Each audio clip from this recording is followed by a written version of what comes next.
çevirebilirsin ya. Şöyle çevireyim. Araya sıkıştıralım.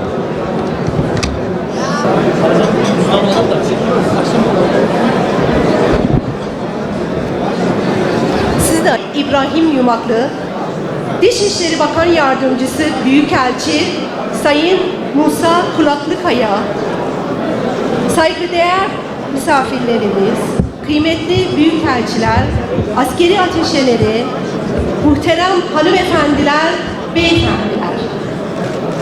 İran İslam Devrimi'nin 47. Zafer Yıl Dönümü resepsiyonuna hoş geldiniz.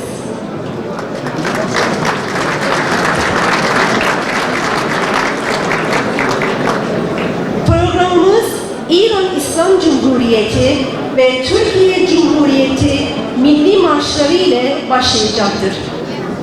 Ardından İran İslam Cumhuriyeti Ankara Büyükelçisi Sayın Muhammed Hasan Habibullahzade'nin günün anlam ve önemini ifade eden bir konuşma yapacaklardır. Programın devamında Türkiye Cumhuriyeti Tarım ve Orman Bakanı Sayın İbrahim Yumaklı'nın konuşmalarını dinleyeceğiz. Ve ardından pasta kesimi töreni ve siz değerli misafirlerimiz için hazırladığımız ikramlarla İran İslam Devrimi'nin 47. Zafer Yıl Dönümü coşkusunu sizlerle paylaşacağız. Şimdi sizleri iki ülke milli marşlarının okunmasına davet ediyorum.